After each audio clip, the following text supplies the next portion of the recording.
13 minutes past 8. Neil Treacy is with us. Neil, good evening, good morning to you. How are you? Bit lost in time here, lads. Sorry about that. How are you getting on?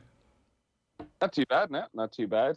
You managed to ignore the football largely last night because you were working on the rugby. Well, luckily enough, we actually did have a screen in our commentary box that was showing the England-Denmark game.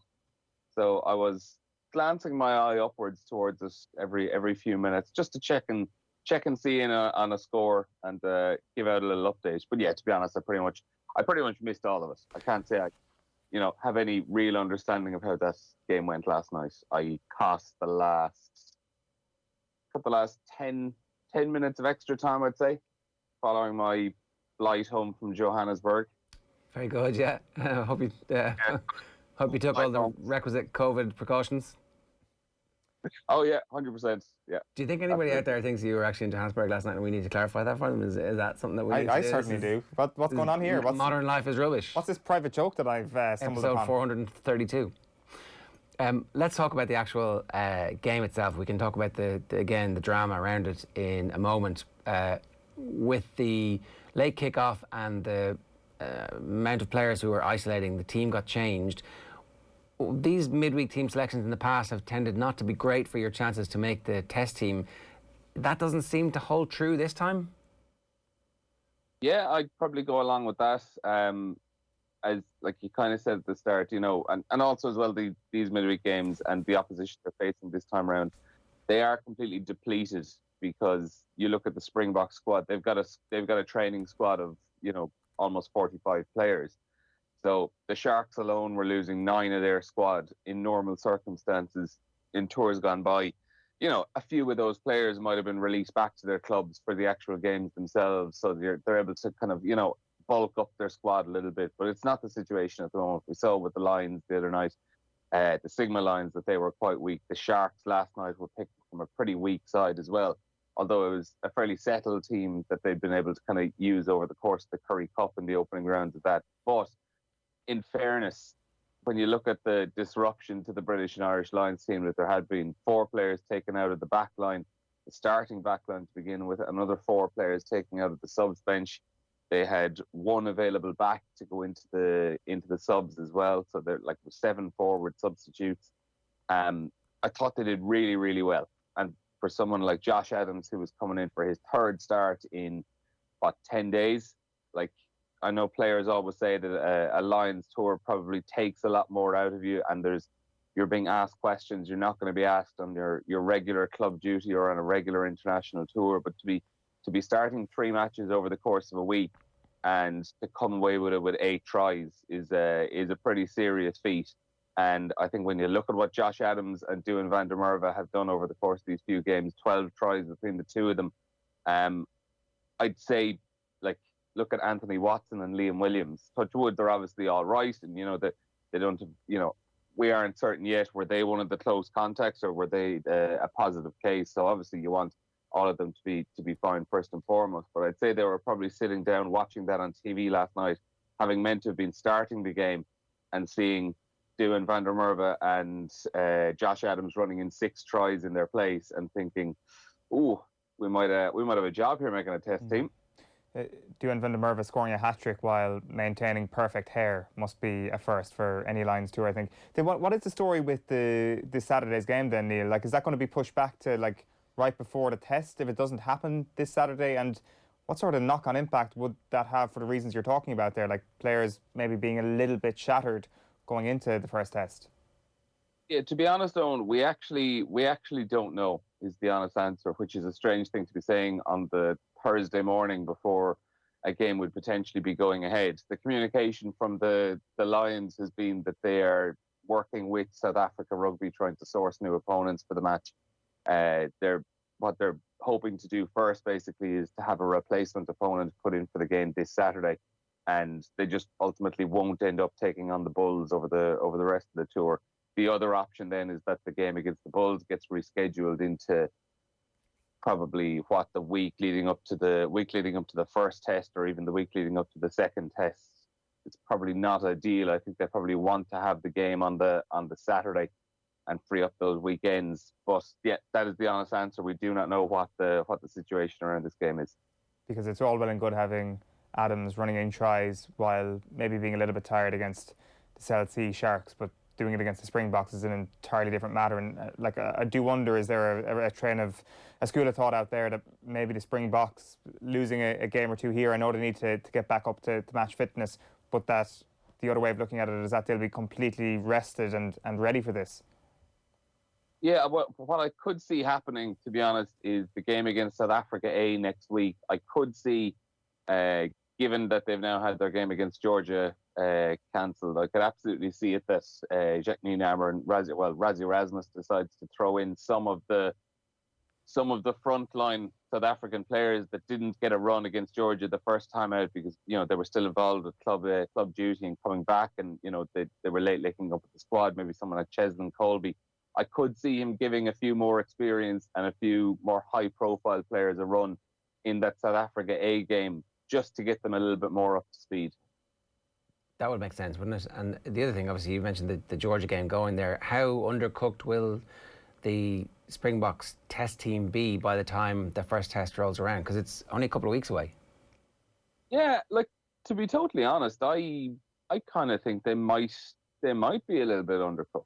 I watched the first half of the game. They were playing against Georgia on Friday night, and to be honest, they weren't really good for much of it. I know by the second half, Georgia really faded, and South Africa pulled away completely. And it was kind of similar enough to the way the Lions games had developed. Where by the end, it was there was a kind of a training session element to it, and the intensity had gone out of it. But I certainly thought for the first 40 minutes anyway that South Africa looked very, very rusty. Now they weren't at 100% full strength. There were still a lot of players to come into the team, but they had a good few frontliners. I thought their scrum in the opening 35, 40 minutes really, really creaked, and it was ultimately injury that forced them to bring on Franz Malherbe at tight head, and that actually shored up the scrum quite a bit. But I do think they would absolutely be worried about being undercooked coming into the test series, and I certainly would. Is there any fix for that from a South African perspective? Apart from putting those players out in the warm-up matches, that doesn't really help with your combinations. That doesn't really help with the sense that this team is a team that hasn't played, apart from that Georgia game, for a long time together. No, and even putting the players out into the warm-up games, back with their, a team like the Stormers or with the Bulls, if and when the Lions play the Bulls or whoever they're going to be playing, even if you're putting those players back out, the whole point of them being in with South Africa now is that they're in the bubble and they're not leaving that bubble. And, of course, yeah. It's the COVID situation on top of it as well. I would say by choice, if it was in normal circumstances, they would be releasing some players back to those teams to play. But obviously they want to keep everyone in a tight little bunch. Like the Sharks, for example, they played their last Currie Cup game about 10 days ago and immediately came up to Johannesburg. They're based the other side of the country down in Natal. Or down in Durban, and they came up to Johannesburg in their bubble for 8 days prior to that game just to play the Lions. So there's a huge amount of logistics that have to go into actually organising the games then as well on top of it. Okay, and the notion that the Lions might move everything to Cape Town from this point forward, they've essentially been in Johannesburg, is that right, up to this point? They have yet. They've been in Johannesburg up to this point. They're due to go up to. I'm sorry, I'm just looking at my wall chart here that's directly behind me. The world spins up, down. It doesn't really matter. That's what I'm cheating with. Yeah, but no, they're going to Pretoria next for what they hope is going to be a game this Saturday, where they were due to be playing the Bulls. After that, they're down to Cape Town for another couple of games and the first test, and then back up to Johannesburg then for the second and third tests. But yeah, the option to move everything to Cape Town is obviously still on the table. I suppose they're probably through the toughest section of it with these opening games in Johannesburg. And I'd say once they get down to Cape Town for a few matches, they'll start to feel a little bit better, and they can potentially look at then where the remaining two tests going to be played. Okay. The fact that the Lions have COVID in the camp and the isolation is happening, obviously that throws their preparations into disarray. So it seems like it's a bit spurious for us to be speculating about who might be in the test team at this point from the Lions' perspective as well. Yeah, I certainly think so. because I think it's a little bit unfair on some players now, where the likes of, as I mentioned, Anthony Watson and Liam Williams were hoping to get their second run out yesterday evening, whereas Josh Adams is someone like Josh Adams, Bundy Aki, Ian Henderson. They've now played all 3 games. Josh Adams starting all 3 games. So I think our selections and our opinions on some players might be a little skewed just based on the minutes we've seen out of them. If we were to pick up players that played well last night, I thought Owen Farrell had a very, very good game and probably needed a good game as well. I thought his distribution was excellent. He played a couple of lovely little grubber kicks down into the corner and just varied the kicking a little bit. Playing a 10? Playing a 10, yeah. I always prefer him a 10, to be totally honest. Yeah. He's just involved in the game more. I think he can influence it more. And I think if you're playing a 12, there's just a huge reliance on his defence, and I think you're missing out a little bit. But I thought his kicking into the corner was excellent yesterday. Just these lovely little grubber kicks that was bringing Van der Merwe and Lewis Rees-Zammit into play, and just linking up with the other players as well. Ian Henderson was an excellent game, I thought, captaining the side. I'd say it was a very, very difficult occasion for him yesterday, but you could see he was flying out of the line in defence, making some big hits, and was contributing to a number of choke tackles. Bundy Aki was probably a little bit quiet on the ball, didn't get the involvement he probably wanted.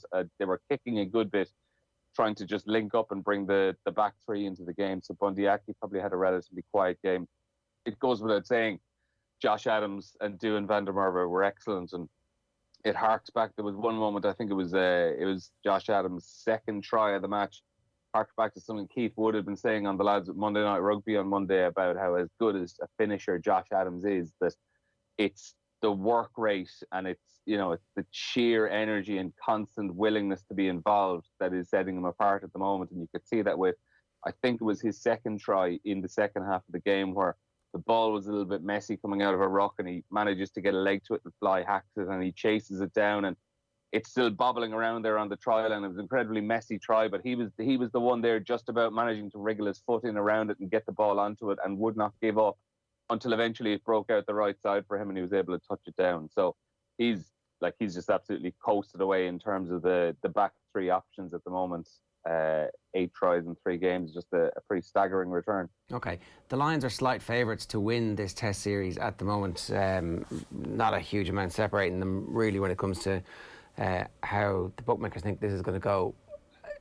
Is that about right, because they are playing games as a team together, while at the same time they're up against the world champions at home? You kind of feel like, South Africa really, really look forward to physically beating the crap out of the Lions. They think it's like a super bonus opportunity to get all of the 4 nations together and batter them. Yeah, I would probably go along with that line and thinking that the Lions are probably favourites at the moment, particularly if South Africa don't get a second game under their belt. There've been a lot of aspects to the Lions' play that is really, really impressive. Defensively, they've been excellent in these opening matches. I think particularly last night there were a good few stages of the game where they had to readjust and found themselves kind of camped on their line for various for periods of time. And I thought they did really, really well in all of those occasions where they just soaked up the pressure. They went through their phase. There were a lot of multi-man tackles where 2-3 players were committing to the tackle. Someone cutting him down low, someone cutting him up a little bit higher and holding up play, slowing things down, and eventually just working their way towards an opening for someone, whether it was Tom Curry, whether it was Luke Cowan-Dickey last night. There were plenty of players doing it. Sam Simmons getting in over the ball and winning a turnover right on the try line. They did that 2 or 3 times against the Sharks last night. They did it similarly as well against the Lions on the Saturday previous. So I think that was one thing that jumped out as a huge positive in their style of play, just their ability to soak up the pressure when they are under the cosh a little bit in their own territory. That is something I'd say that Warren Gatland and Steve Tandy, who's assigned the defence, is going to be really, really happy about. All right, Neil, good stuff. Thanks a million for that. Cheers. Cheers. 8:28 this morning. A reminder, of course, that we are broadcasting every match from the British and Irish Lions tour of South Africa on Off the Ball. The next match at the moment, as it stands, is next Wednesday, the 14th of July, South Africa A versus the British and Irish Lions. There is probably a good chance that the game gets refixed on Saturday.